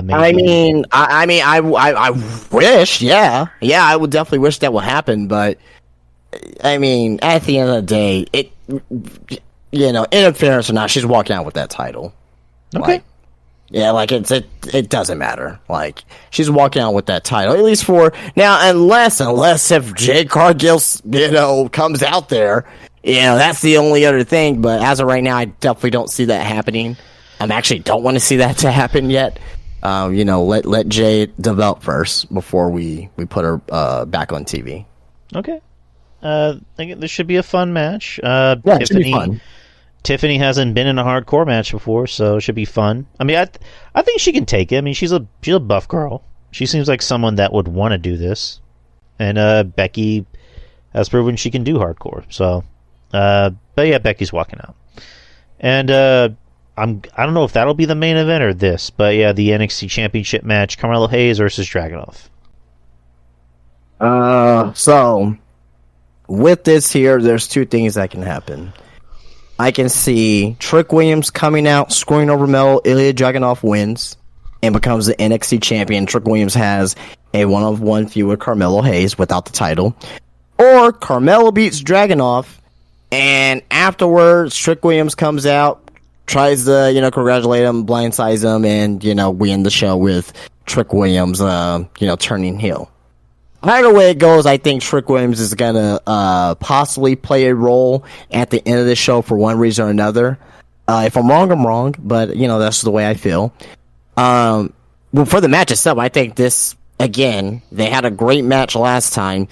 If this is given time, and I said this with Mel and Wesley, if given time, this can be a match of the year candidate, possibly. Now, on top of that as well, I want to say Wesley is a looming factor too as well, because Wesley walked out a couple weeks ago with his wife or fiance. So I don't know where that is. A lot of people are kind of just discounting Wesley as well. So I'll just say keep an eye on that too. I don't now. To me, I think it'll feel a little bit out of place in his main event here, but just keep your eye on it. That's all I gotta say. I think they'll give them time. I mean, it's NXT. They usually let these guys kind of get loose, every now and then. But this will be a great match. Depending on what happens, there's obviously going to be a lot of gaga. Whether it's Trick that interferes, whether it's, like you said, Wesley somehow gets involved in the match. I think either way, Ilya is going to come out the winner. Ilya is going to be the champion, which is good because, I love Ilya. He's, like we were just talking about, he's in my top 5 of, the best wrestlers of the year. My top 5. But this is a match that you're really going to want to pay attention to, because you don't know what's going to happen. It's going to be very unpredictable. But I think, would you say that this has potential being match of the weekend? Ooh, yes. I believe so. Especially if they give them more time, like you said, which I think they will. 20 minutes is fine. 20 to 22 minutes, I think, is perfect for this. I think that's all they need. It's just 22 minutes. But, yeah, I can't wait for that show. This weekend, this Saturday. Were you going to go over the Wrestle Dream show on your show, or did you want to do it now? Yeah, if you don't want to do it, I mean, we can just... I'm going to do it tomorrow. So, yeah, if you don't want to talk about it, that's fine. Yeah, that's fine with me. Yeah, we did about hour 52. Yeah, we pretty much covered everything that needed to be covered. But that's the show, peeps. Yeah, I want to thank my man Justin here for always coming on and chatting up about the world of wrestling. And world WWE for sure, yeah, and AEW. And look out for his show, of course. It's a Morning Slam podcast. You can catch it on YouTube Monday through Friday, 8:30 p.m. Central Time to 10 p.m. Not p.m. What was that? Or a.m. I'm sorry. Jesus Christ. Yeah. a.m. 8:30 a.m. Central Time on YouTube. Subscribe to his YouTube channel to get notified when it does happen. And if you can't catch it live, you can catch the replay on YouTube. You can also catch it on Spotify. So, yeah, full live podcasts every morning. So check it out. Make it. This is why I tell people: be a friend, tell a friend about the podcast. Trying to get noticed on there, and also on top of that, make it an appointment. Make it an appointment. to wake up, get ready for work, or if you're going to school or whatever the case may be, wherever you're doing, make it part of your routine every day. So, yeah, man. Absolutely. And then, of course, Spinebuster Tees. There's the website, there's the online store, there's also the physical store that you can come to if you're in the San Antonio area. It's at the Wonderland Mall of Americas, and head over there. They got some good shit. If you're a wrestling fan, my boy's got you covered. Absolutely. Even if you're not in San Antonio, there's the online store. He's still got you covered. Regardless, he has everything. If you can think of it, he has it. Almost everything. I don't know about everything, but almost everything. You have everything. But yeah, there's that. And yes, shout out to our friends who support our show and support them. And with me, again, you can find me on X. Still weird calling it X. Instagram, Facebook, YouTube, Drew Yari Experience. And the show you can find anywhere that podcasts are distributed. And I'm easy to find people. But, and of course, I do Friendly Neighborhood Marks with RJ and Monty, which is a Tuesday morning show, which is, for the most part, pre-recorded. We were doing it live for a little bit, but I think we're just probably going to stick to the pre-record. I'll ask them to see what they're into. But there was a new episode that came out, so listen to that. And the Patreon, of course. There's the Patreon. It's just $5 a month, and it's primarily not really a wrestling thing. It's more just us talking about the shit that we like. It's just $5 a month. I do a show with RJ and Ruben, or not but I do a show with RJ. I do another show with Ruben Prime, which we're going to start doing that show every other Monday. It's called Culture Attack, where we just talk about things in pop culture, sometimes wrestling. And I do a show with Jeff Lippman, which usually that's a monthly show. So look out for that. Look out for those people. It's just $5 a month. It's a pretty damn good deal. With that being said, peeps, we're out, and we will see you next week, same time, same channel. So have a good night and take care. Peace. Peace.